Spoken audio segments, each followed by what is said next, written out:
So hello again, Devin and Niall. Pleased to be with you here again. So this is the second in the series of discussion on the process approach incorporating risk-based thinking using the criteria that is in the IATF Auditor Guide.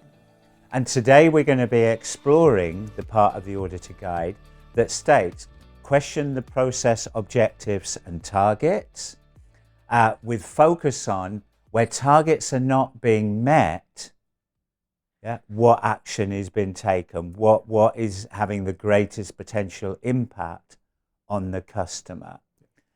So, Devin, how would we go about doing this then in a real audit about the questioning about the objectives and targets? Absolutely. So obviously you're going to get, in your preparation for the audit, you'll get some pre-work and you can review and see, or in the 1 hour prep, and you can review and see if there's anything that's not meeting target, or it maybe even any targets that have been adjusted recently.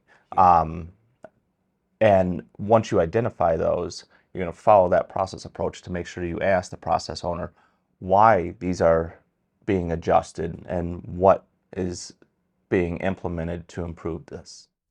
Right, okay, so the discussion would be with the process owner, but before we discuss with the process owner, we would have done some audit preparation to look at the performance data. And I think that's a key point, whether you're doing a third-party audit or whether you're doing an internal audit, that we have to do that good preparation. So Niall, say that we've had this conversation then with the process owner and we find that an objective is not being met. Take us, what should the auditor do? Yeah, Paul, you're right. There's a lot of requirements that focus the auditor onto performance and almost beginning with questions around how the process is performing. And in the case that you describe, if there is a process that isn't performing as it should be, then the auditor would be expected to ask questions about, well, why is that? What are the organisation doing to kind of rectify the situation, to bring it back on track, and almost developing an audit trail around that particular gap where the process is not achieving its target. Right, okay. So let's think about a practical example, Devin. So let's say that we're auditing an organisation and historically they had a scrap target of 3%. And we see a couple of months before the audit, they've reduced that target to 2%, but they're not meeting that revised target.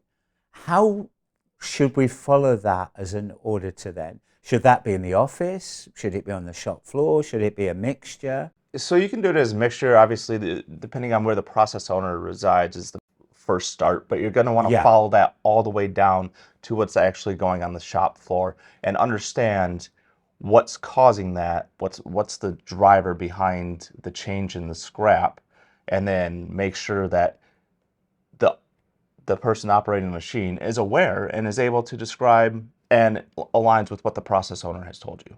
Right, which I think is a key point, that as auditors, we're not just doing it in the office, we're looking at that policy and objective deployment down to the relevant functions within the organisation.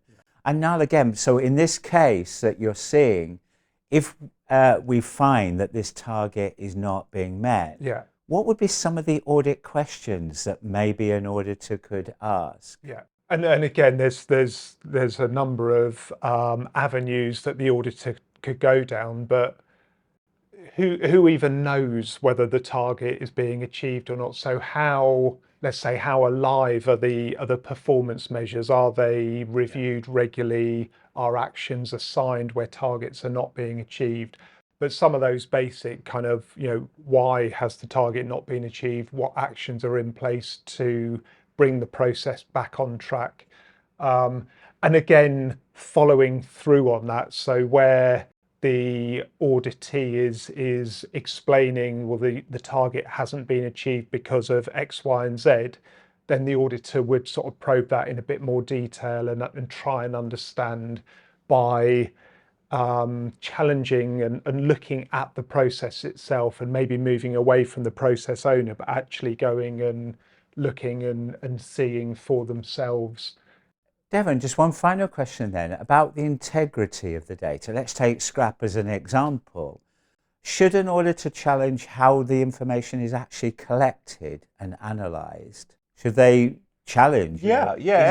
If we say that we're at 3.2 scrap, should we challenge that? Yeah. The auditor needs to understand the process that the organization is doing to collect that data and analyze that data.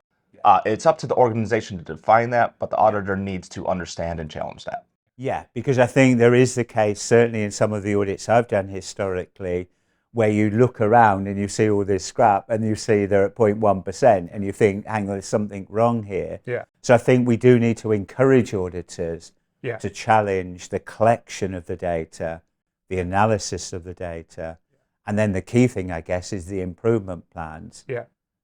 It's not necessarily a non-conformity if an objective is not being met, but it's about the action that's been taken to drive that improvement. Now, anything you want to add on that? And again, Paul, you're right. It's we often hear the phrase, what gets measured gets done, but that only really works if the culture of the organisation is based around improvement and understanding of process performance.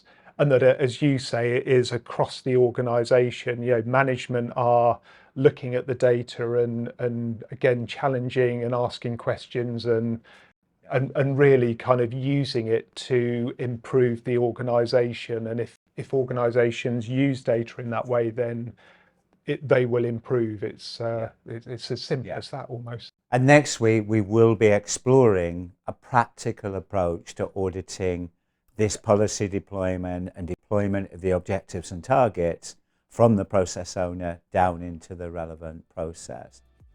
So let's summarize. A key part of the process approach incorporating risk-based thinking is the setting of objectives and targets, then the deployment of those to the relevant quality management system processes, and then the deployment from the process owner down to the people that are working within the process, so they are aware of what the objectives and targets are, what the current performance against the objectives and targets is, and importantly, if an objective or target is not being met, what action has been taken to improve performance.